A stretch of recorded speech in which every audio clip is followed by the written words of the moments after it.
Any other questions about the sidewalk down? Who knew this was such a riveting subject?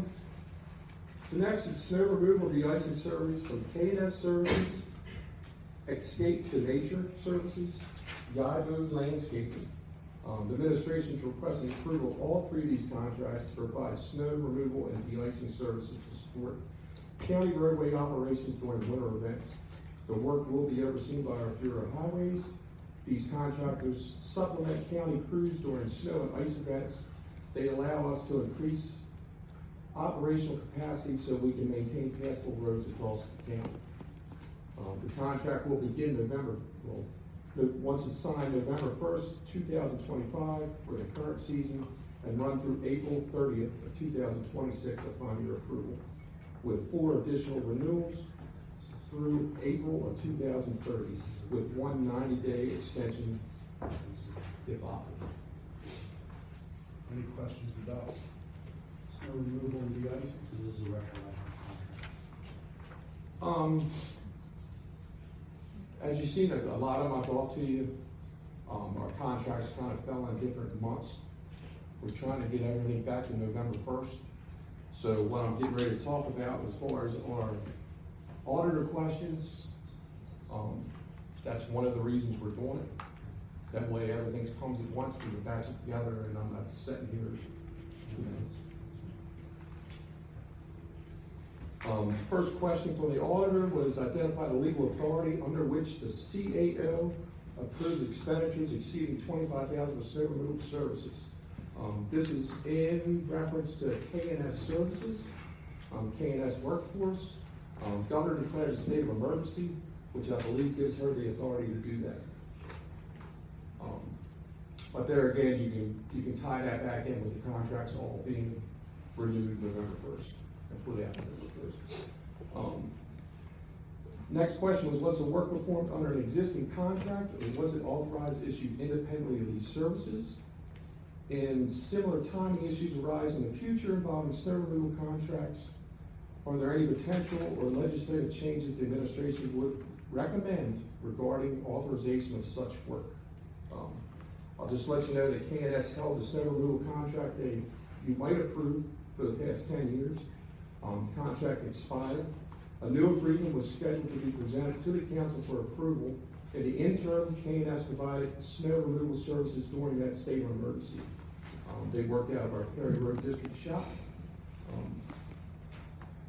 As the documentation for the new contract had already been completed and was prepared for council submission. So the contractor signed everything on our behalf, submitted everything on our behalf. It was just a point of getting a date as today for the council. With respect to the expenditures, K&S did exceed the $25,000 threshold by $8,480, resulting in a total of a payout of $33,480. However, during the snow declared emergency, these services were necessary as there was a pending severe event. Also, I can say the contracts will be now, all November 1st, and on anything else, you can be assured that we will coordinate with our purchasing folks so that an emergency appropriation will be done correctly and ensure that the purchase order is issued before work being performed. Additionally, I can note that Yarborough and Escape were not utilized and no funds were expended for those services by those companies. And the reason being they didn't sign their portions of the contract. So, next question was the current estimate of the FY26 expenditures, and they wanted to know how we were going to pay for it and how does the Office of Budget and Finance determine the FY27 budget amount of snow removal costs. So far for FY26, it's estimated that we spent $9.9 million to date.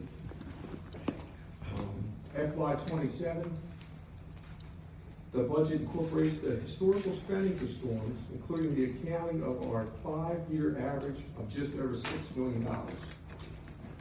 The FY27 budget is slated to be just over $6 million for snow removal and de-icing.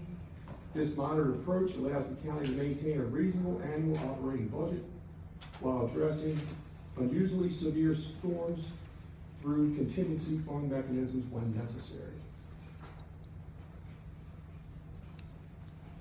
So 9.9 million is being spent this winter, Correct. and The last one was storm number 8. storm number 8 was the one we just had Correct. a week and a half ago. That was, not the ice storm. It was also the last one was the powder the 3-inch storm, The good the good storm, the quick melt right after. So the 9.9 million, does that include overtime for our county workers, or is that just subcontractors? It's subcontractors, it's county workers, we repaid, school board helps us. I think the fire folks get, time for time compensation. It's the whole call. Yeah. All right, great, thank you. Any questions for Director Russell? None? Thank you, sir, appreciate it. Excuse me, Mr. Chair. Absolutely.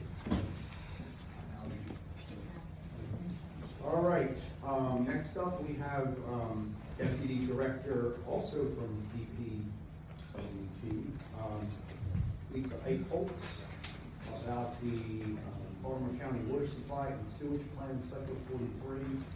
I know we talked about this, Councilman Jones had asked for the bill to be extended. Councilman Jones, did you have any further questions or issues that you need to, and then we may have other questions about the other stuff. right? No, I don't have any further questions. You and I and Patrick will get together.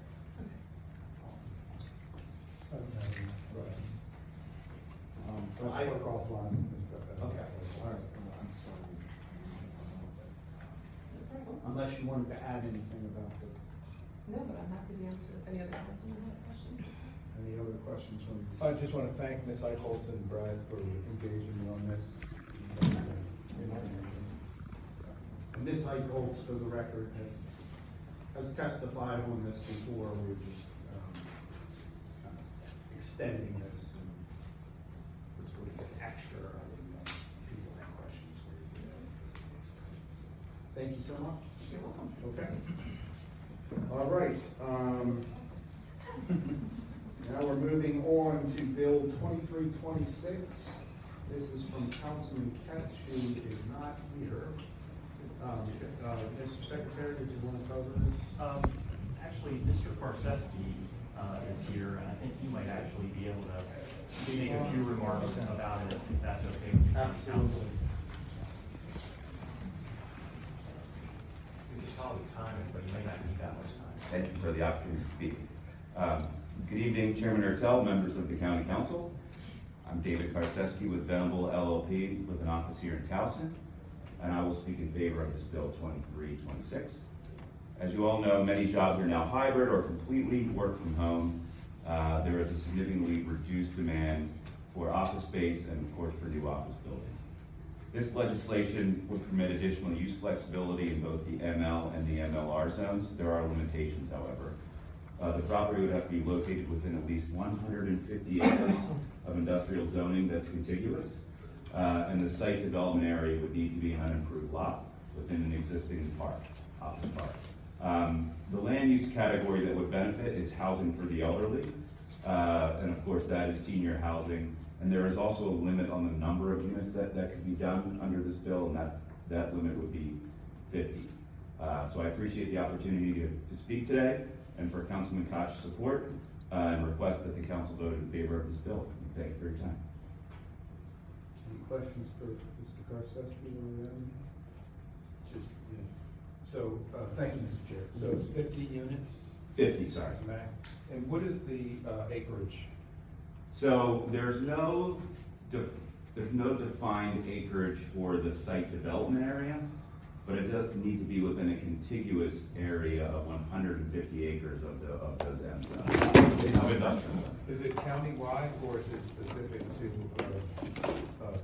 Councilman Catch's? So I believe yes, good question. I believe right now, Councilman Petosa, that it doesn't have any geographic restrictions as introduced. Okay, thank you. Thank you.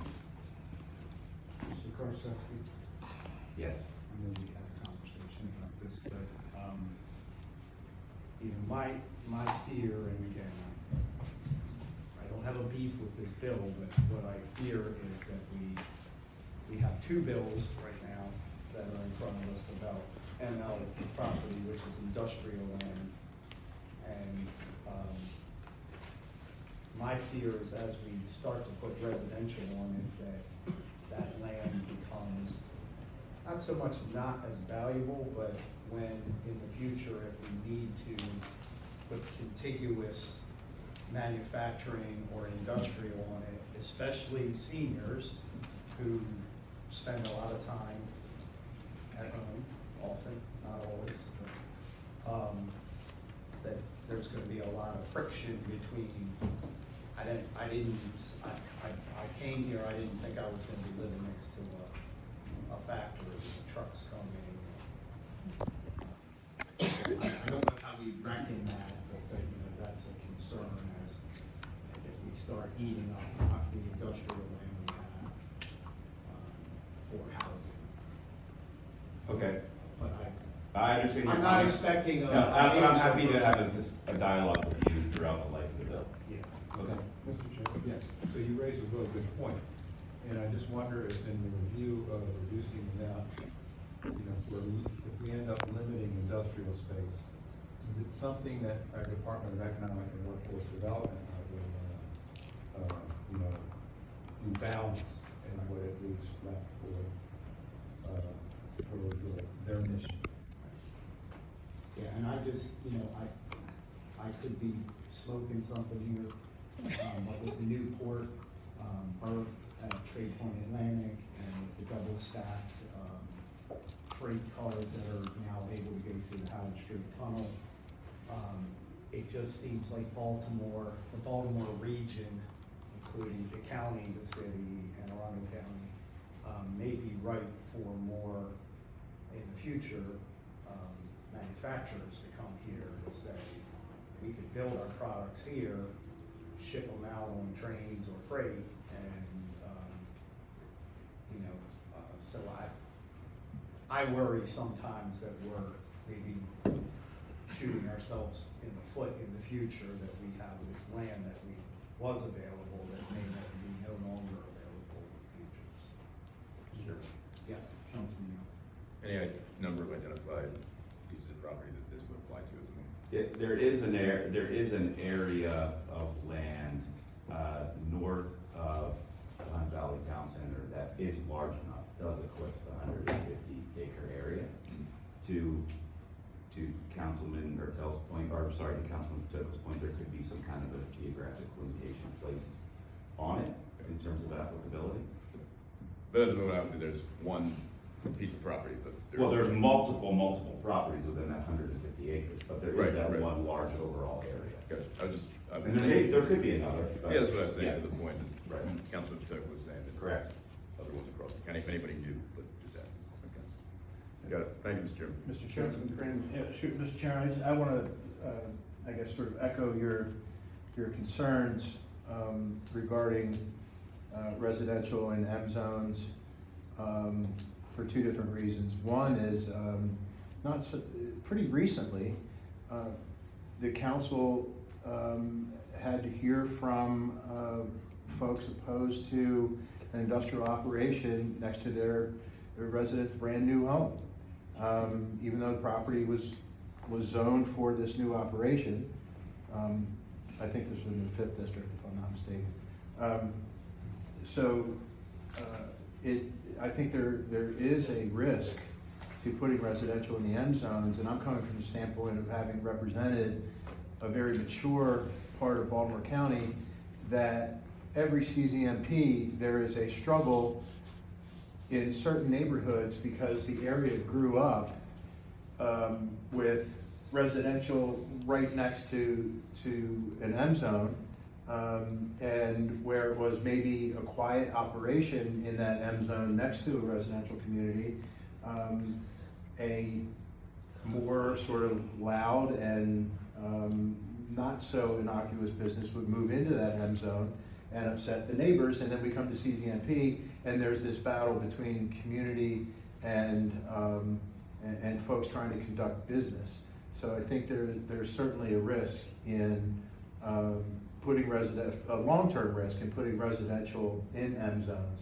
So that's the two things I wanted to mention on that. But so David, what is the reasoning behind the 150 contiguous acres component to this bill? So that, I will have to take a look back and I'd have to get you that answer. I can tell you in this particular, what was formerly gonna be a completely built-out office park, there is already a large area within it that is zoned a DR zone. Okay. But the bill states that in order for this to be To allowed qualify, yes. in an M zone Yes. as an allowed use, I think I'd have to so it check have back. to be just 150 contiguous acres of M zone? Yes, and I think I think maybe that number was already in our zoning code Okay. in a certain place. I'd have to verify that, though. Yeah, and Councilman Ketch might have a more intimate Yeah. knowledge on what's going on with this particular. We have one more work session on this as well, right? Mhm. Yeah. Councilman Coca? Yeah, the 150 contiguous acres would be limiting in itself. I don't think in my district or your district, Mr. Chair, that we have 150 acres, contiguous acres of manufacturing zone. Right, if I picture your district, I don't think, right, I think I agree in, with a few of these county districts. Yeah. Yeah. Milford, no industrial park. I don't think it's that many acres. 150 is a big number. It's a big number. I would Yeah, say, I'm gonna beat you up, we're just. I would say. it's No, this is, Like I this is said, kind of fun. And it's also, it's also something to be careful of if we're doing this, anticipating that, okay, Yes. what industrial land is left is, maybe separate, like, and that, the Councilman Crandall brought up the situation of, like, right below Greenlee. And, my thought was, well, if the builder hadn't gone over the ridge and you weren't looking out your back deck at a junkyard that has been there for 75 years, we wouldn't have that tension point. But that sometimes is hard to get through to the business world that, don't necessarily push the limit. But anyway, Thank you, everybody. all right, next up, we have Bill 2426. This is from council members Ketch and Marks. Baltimore County final landmarks list. David, did you want to start? Sparks. It's a Sparks, school site, right? Do we really have any discussion about it? It's the old Spark school site, the ruins. Right. You had a public hearing on this a few months ago. This, as the statute requires, within 90 days of that public hearing, the council is required to take a vote on whether or not to add that property to the final landmarks list. This, Mr. Catch requested that this be introduced in order to do that. And I believe he is supportive of having it so designated or so added. Any comments on that? Mr. Chair, I have a question. Yes, Councilman. So in all honesty, I have not yet read this bill, seeing that it was newly introduced. Is the bill, does it just pertain to the schoolhouse ruins in Sparks? Or does this basically change the overall final landmarks list process? No, it's not a process bill, Mr. Okay. Mr. Crandall. It merely adds that specific property to the final landmarks list. 10-4, thank you. Thank you. All right, I think we can move on then. Bill 2526, this is from Councilman Marks. Zoning regulations, residential performance standards, panhandle lots. I knew we talked about this at the last work session, didn't we? This is first time. Is it? Sorry. So let me begin also by saying, I apologize, I had to be early, there was a community meeting in White Marsh that maybe went to the 6. But my other two bills we've already done, and Mr. Muswick, if you can brief members of those, Yes. because I'm not here. Second, this bill has to do with Panhandle lots. Panhandle lot is a narrow strip of land that extends from a street to a buildable back area. They are prohibited in the Honeyville area of Ferry Hall. At the request of the Ferry Hall Improvement Association, this bill would apply that to the rest of the Ferry Hall community plan area. Okay, thank you, Mr. Councilman Marks. Any questions from Councilman Marks about Panhandle? You know how many lots there are? This country? Seems like Perry Hall already has a lot of Panhandle. It certainly is. Part of the David Marks lexicon. Panhandle? Panhandle. Okay, any other questions on that? Okay, all right, next up, we have Bill 2626, this is from Councilman Jones. County Charter, County Council Compensation and Redistricting. I would just say that, thank you, Mr. Chairman. The idea here is that we not pay full-time salary for part-time work. And that is it in a nutshell. The other part of the bill deals with redistricting. And, it has been a authority throughout Baltimore County for the council to be able to do mid-cycle redistricting. We've never done it, but the last charter amendment sort of prohibited it, only doing, the census. So this would basically in effect move it back to where it was, where council could have the authority to do it in the future. I have a question, so as far as the redistricting goes, why would we want to redistrict outside the census, other than if we expand the council?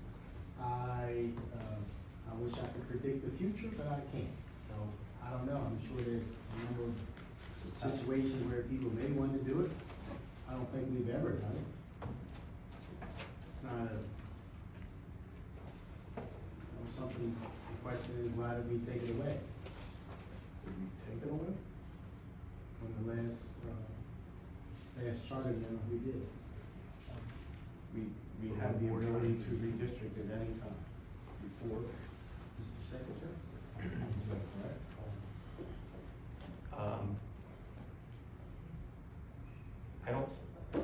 I'm not sure how you want me to handle this, Mr. Don't have to just say whatever's on your mind. I don't believe that the council, was permitted to redistrict, beyond the census previously. But I will say this, when the council, expanded to 9 and, enacted Bill 4724, we were more specific about, that the redistricting could happen only if there was a census, or if there was an increase or decrease in the number of council members. So, I don't believe we had the ability to do it before then, beyond the census, but we clarified that to make it clear that it could be the census as well as an increase or decrease in council members. Okay. That I did not know. Go ahead. Councilman Young? The language from the bill shows that you're removing the language that was established in the charter amendments. Members of the council shall be considered a full-time position, membership on the council should be considered a full-time position for purposes of determining compensation. But it doesn't replace language that identified or defined the council as part-time. It was at least referenced as part-time prior to the referendum. Is that not correct? Yes. It was not, all that was there prior to the, charter change in 2024 it was silent as to that. Got it. As to what? As to, membership on the county council shall be considered, full-time for the purposes of compensation. That was added in 2024. Right. Before that was not there. No, I'm aware of that. It was neutral. It didn't say anything one way or the other. Didn't say anything about Didn't say part-time. It didn't say anything about part-time. No, sir. It's just This is one of the language we removed. One of the pieces of the language was part-time. Nope. Respectfully, we did not, do anything related to part-time, full-time. when, Councilman Young, I was under the same impression, so when did this notion that we were moving from the council job classification from part-time to full-time come about? It has been deemed a part-time position for as long as, I guess, the county council and the county has been a chartered county. It has been deemed part-time. I'm not sure how HR handles it. It's full-time equivalent is not 100%, I think it's 97. Okay, right, there are certain positions that are akin to full-time, but they're deemed part-time if they're, I think, 34 hours a week or less. And that's what's on our pay stubs is 34 hours a week, even though we're not paid hourly. Yes, and so you are, by HR, you are considered part-time, but there's nothing in county law or the county charter that says that. So I guess it begs the question then, why was there ever a need to say for compensation purposes only, the position will be full-time? Why was that necessary? Because that was, when the council structure review work group was reviewing many issues related to the county council, including expansion, they looked at other things, which included compensation, and the work group was of the understanding that, which is what we're all sort of understanding, that the job of council member was always deemed to be a part-time position, and the work group felt that one of the things they were looking at was the full-time, part-time issue, and the work group unanimously recommended that in addition to expansion, that the council be compensated on a full-time basis for the purposes of compensation. So that was kind of the genesis of it. Councilman, Councilman Crandall wasn't finished, so. So, Councilman Jones, you and I came in together, we know each other pretty well. So I'm just curious, I mean, because I've known how each of you has operated in your jobs, including, this is not a part-time position. No matter what the classification is, we're really talking about compensation, which the issue was raised with Bill 4024, raised when the board that makes recommendations on council salaries came in at a very high number, and then Councilman Patoka's bill to repeal 4024. So I'm getting a little confused about where we're heading. So what I'm hearing from our attorney is that it doesn't really matter what the classification of part-time or full-time is. We went from what, 65,000 to 72.5 4 years ago. And our pay stubs did not change, even though the council at the time voted for a raise for council members. 62 So- to 69. So with that particular component of your bill, does it make a difference whether it's full-time or part-time, and the voters go in June or November? I guess it would have to be November, right? They go in November, but what we're really talking about is compensation, which this council will have to get to by the end of the year, regardless of what we end up doing with pensions. So, can you tell me, like, what, I'm just wondering, like, what difference does it make? Well, Really? I believe that, as long as I could recall, the Salary Compensation Commission had been operating under the premise that we were part-time. And they have been issuing or making recommendations for salary as such. And then something, and I'm gonna say it is this passage of this measure, caused them to decide to recommend a salary of $140,000 versus the incremental 5,000 here, 10,000 there, increases that they had recommended in the past. So that's why I look at that clause. Maybe they, like the rest of us, were not as knowledgeable about the entire code as Mr. Bosworth, because they have been operating, in my opinion, under the premise that it was a part-time position. And now, calling it a full-time position for the sake of compensation triggered them to change the salary recommendation from 70,000 to 140,000. I probably went something like, if 70 is part-time, then 140 must be full-time. But something caused them to jump from 70,000 to 140,000. Going from 7 council members to 9 council members, each council member being responsible for a smaller constituency, I'm sure that's not what caused them to decide they should go from 70 to 140,000. So what else is there? Well, I think what I'm saying is that the board can recommend whatever they want, That's true. because the sitting council members are the ones that make the decision on what the next salary is gonna be, whether it's for 34 hours, and, I mean, if that's correct, that the board sort of extrapolated it out or did the math and saying part-time is 70, full-time is 140, well, part-time is 34 hours, full-time is 40 hours. So the math, even for an English major, the math doesn't work out on that. So, and as I said in the work session on Councilman Patoka's bill, we never even discussed privately or in a meeting of 3 of us, we never even discussed going that high. So, I'm just wondering about the relevance of changing the nomenclature. If it's just symbolic, I mean, we can just write a letter from us to the board saying, we don't know where you got this 140 number from. We never considered going that high. I just, for new incoming council members, for those of us who have done this job, we know that it's not part-time. So I don't know, I don't know if I'm entirely comfortable with putting a label on it of part-time when we know that it's not. Maybe we can go part-time with overtime pay.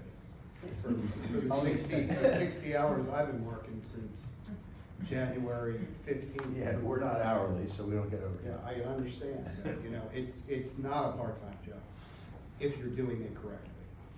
Don't I know? Councilman Vogt. So I'd like to address 2 components. The bill has 2 components to it. One relates to part-time, full-time status, and the other relates to the frequency at which we conduct a redistricting effort.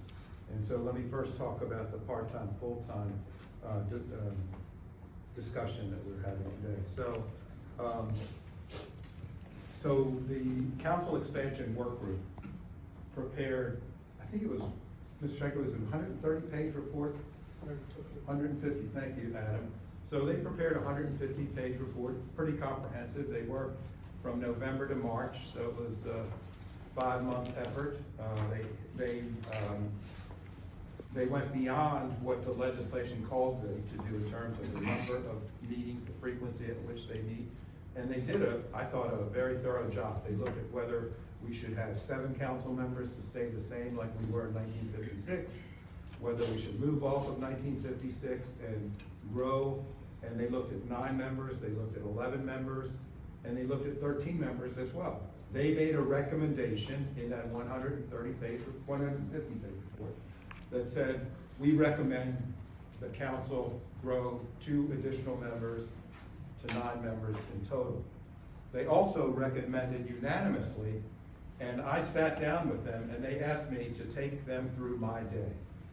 And so, and maybe they reached some others. I was in attendance at those meetings, so they called me up and asked me to do that. And I don't know if any of the other, I spoke as well. so Chairman Hertel spoke as well. And they came up with the recommendation unanimous. And interestingly enough, Vicki Allman was a member of that work group, and she was a councilwoman for 8 years. So she had even more insights into what the job is than perhaps the other members did. And they weren't unanimous about everything, but in terms of whether the council should be part-time or full-time, they were clearly unanimous that the council should be a full-time job. And the reason, my understanding, the reason it was included in Bill 4724 and put before the voters is because we wanted to have a more diverse council that better reflected the demographics of Baltimore County. We all want our elections fair and square, but we don't accurately reflect the demographics of Baltimore County. We're all men. Most of us are white, 6 of the 7. All of us are over 50, with the exception of Councilman Young, I think, correct? So basically, we're all old men. You know, no offense, I'm just saying in terms of, I'm not being disrespectful, I'm just saying that we need to make younger people interested in this job.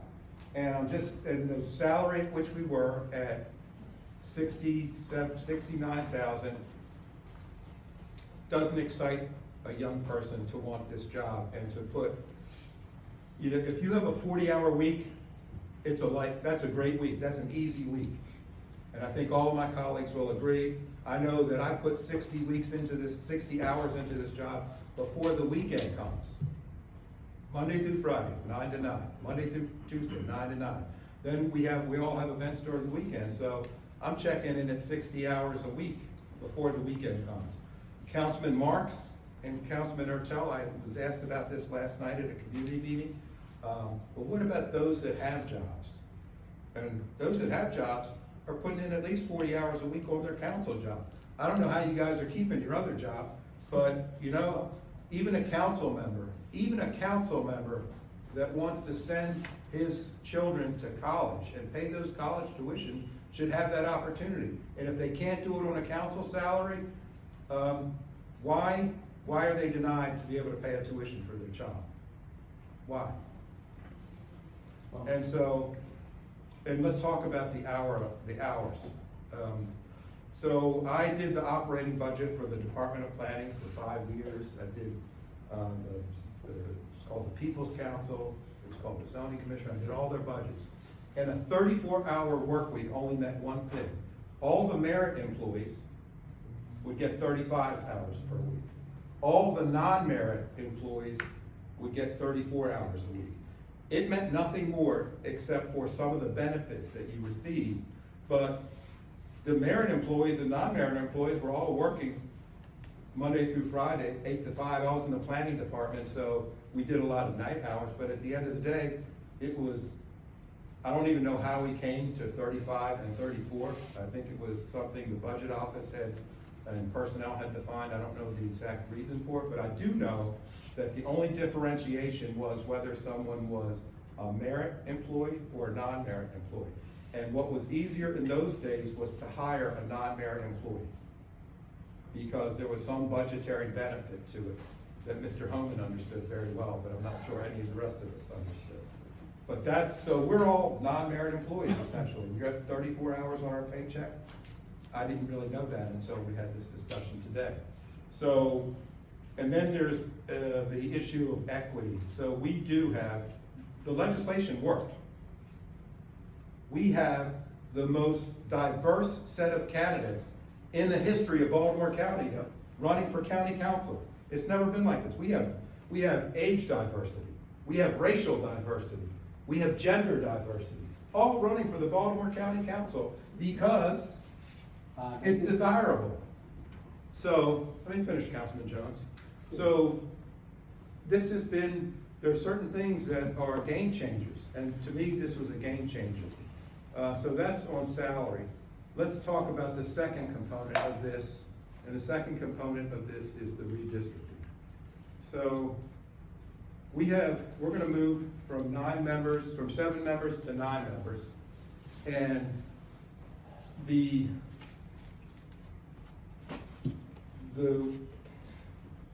redistricting is a taxing effort, and it consumed much of the bandwidth of the council staff.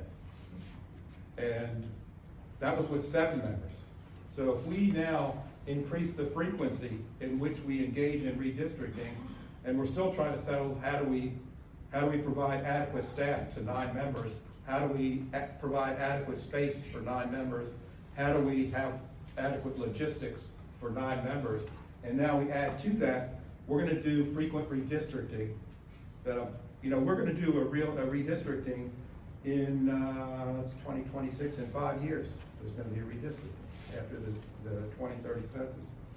So maybe that's the time to look at it, but I don't see at this time in terms of bandwidth, in terms of continuity, in terms of the dynamic change that's about to occur, that we need to increase the frequency at which we redistrict. And I would also say, one comment I wanted to make about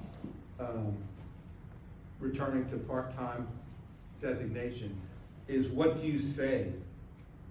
What do you say, Councilman Jones, to all of those that are running for office now, that were under the impression that they were, when they filed to run for office, that they were filing, that they thought it was, they read the legislation, they filed, and now, if your legislation is successful and goes to the voters, becomes a ballot initiative, then in the second year, and it's successful all the way through, then in this, if I'm doing my math right, the second year of the new council coming on, that they would in fact be up for a salary reduction.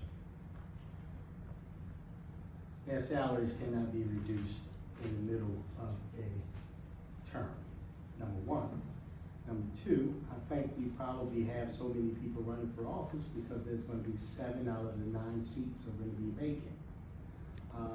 This is not the first time that we've had a diverse group of people running for office.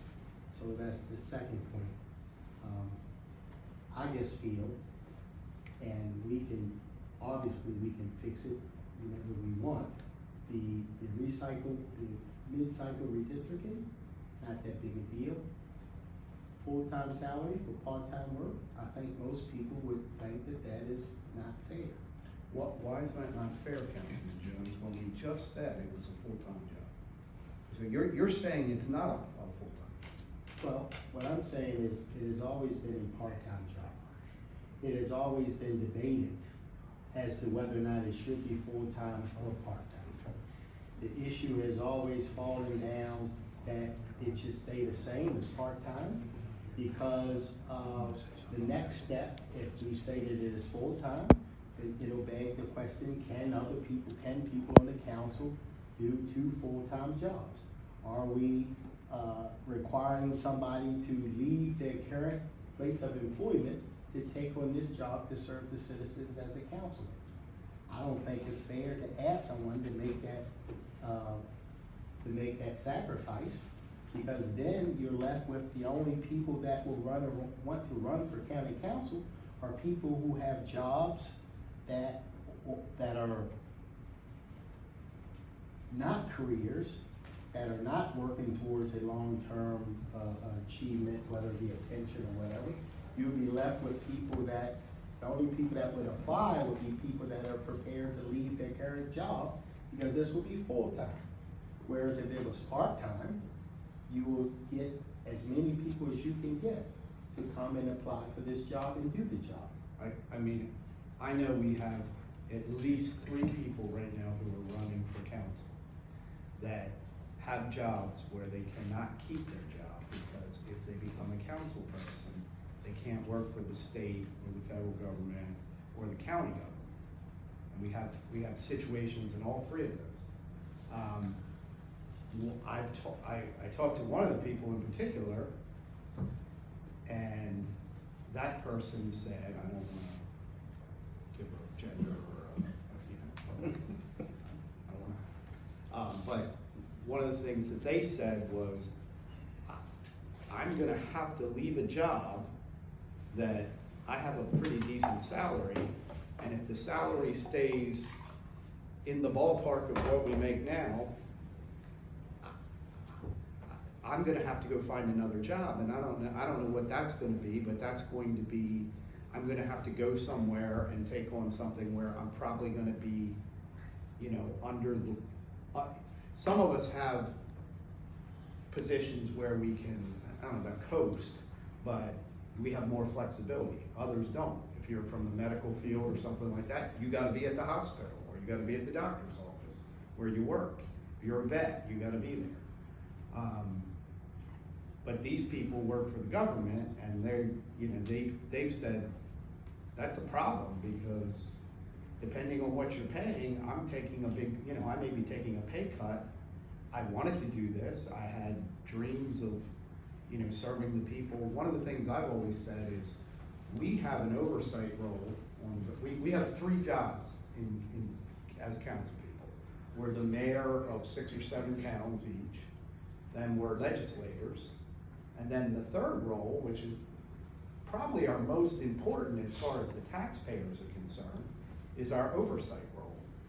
And we all know, because of the time constraints that we have on us, that that's tough to do. I mean, we do it, but we're not immersed in it. And one of the things I'd like to see the council do in the future, especially when they're deemed at least full-time for compensation purposes, that we'll have committees and that we're going to be immersed in subject matter a little deeper than we are currently. Just because of the time constraints that we all have, or some of us have. So, I don't know, I'm not sure the bill helps us, and the other thing that I wanted to say, and that we heard this in the structure committee,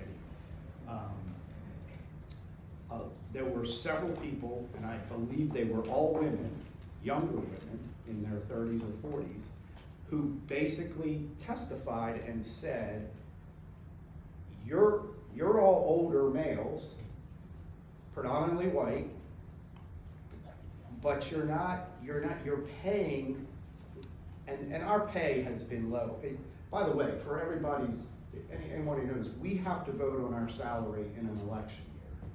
So that always makes it tough, because you have, you know, people say, well, who gets to vote to increase their own salary? Well, we don't get to pick our salary, but we get a recommendation, and then we can either lower it or take that. But often it's been reduced because people feel like there's public pressure, because the media runs a story and people say things like, oh, you should be doing this for free. You know, this is public service. Why are you doing this? If you're not willing to do this for free, why do you do it?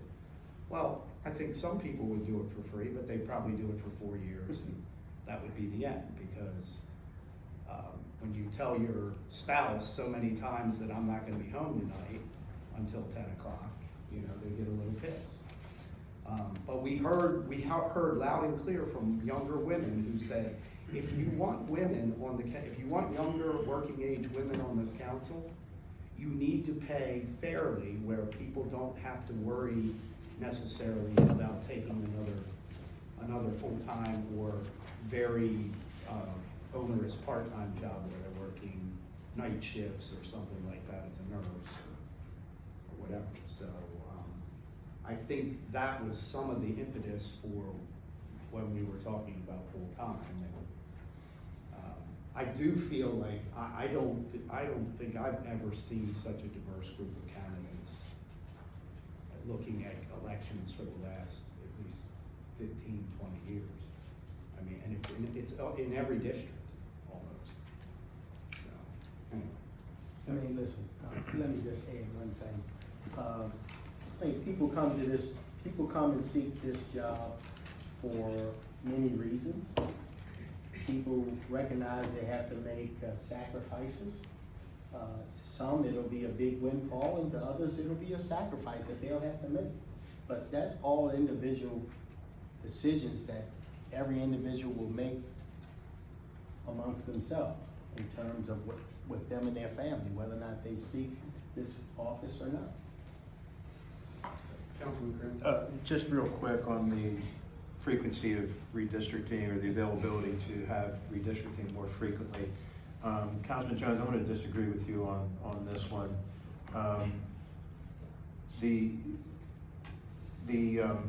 The current process is based on metrics. It's based on the biennial census, right?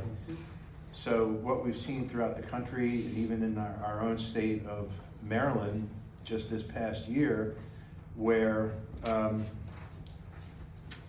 it's not, the redistricting process isn't undertaken because of any sort of metric, it's based on which way the political winds are blowing and who's in control at the time. And I don't want Baltimore County to head down that road. So I think that the process that we have has worked. Aside from CZNP, redistricting is probably the most grueling thing that the council does. But in general, though, I think it's worked for the public, it's worked for the electorate, and as I said, I just don't want to go by the way of other states and just at a political whimsy decide that, oh, we're gonna get fired up and get the votes together to undertake a redistricting process when we may have already done one 2 or 3 years ago. So that's where I'm going to disagree with you on that. I don't know if you have comment or not, but No, I'll just say this. I did not know, according to Mr. Boswick, that the council never had that authority before. And so I will consider pulling that section of the bill, if that's an issue. Because I thought that it was an authority that prior councils had, recognizing that they've never done it, but they always had that authority. And that this bill dealing with council expansion, right? The bill was council expansion, went into full-time salary for part-time work. It went into not changing or not doing redistricting other than doing the census. Things that I thought was a little beyond just council expansion. fair enough. Any other comments? I know we have some Councilman. Councilman Crandall, CZMP is fun. That's because you're a planner geek. Ms. Belcastro, I know we have some speakers, and I'm sure they're anxious to speak. I know it. so- Sorry. Sorry. Our No worries. first registered speaker is Letitia Halls, Ms. followed Halls. by Sharonda Hoffman.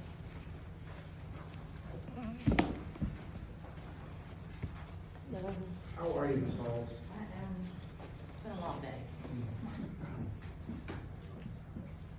I just wanted to weigh in. I've been trying to, say things.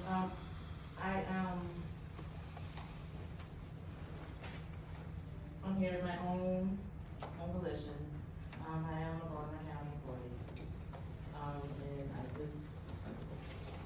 I wanted you to take that part out of the bill. Because I don't feel that it's appropriate, that the council chooses their bench. Because if you have money to pay, employees, and, you shouldn't be able to, you shouldn't get double credit for half-time work, basically. That's all I have to say. Okay, thank you. All right, Ms. Belcastro, next speaker. Next speaker is Sharonda Hoffman, followed by Linda Dorsey Walker. I don't see Ms. Dorsey Walker. Good afternoon. I already testified last week, but I'm going to reiterate what I already said. So to your point, I'm Sharonda Huffman, I live in Essex. To your point, Council Chair Artel, there are women in this room, and I've already shared with person running against me, Crystal Cody. We're going to win, okay, whether it's me or her.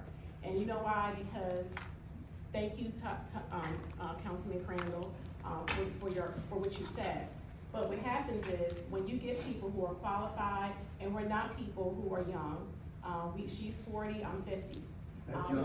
Well, I'm younger than y'all, but he's 56, right? Not that, we all in the 50s. Thank you all for in the reminding 40s. everyone. Yeah, okay, but that's still young, and I think that we both are vibrant individuals, and she's a federal contractor, and I am a manager in a general counsel's office. So when you say things, you only attract people who don't really have any other job. But I wanted to make this job, if we do get it, full-time, because I can't do 2 jobs. I have a real job, and so what people don't understand is people have careers. And what this whole thing was supposed to be is to give opportunities like myself and Crystal, who are black women, who are strong black women, who are in our community doing work, the opportunity to sit on this council to make legislation. Because the thing that I don't understand is, I read the report. Did y'all read the report? It specifically stated in there why they wanted, and not only that, you didn't mention the fact that the, now I'm friends with people in other council, Prince George's County, Montgomery County, where I work in Montgomery County, they're full-time.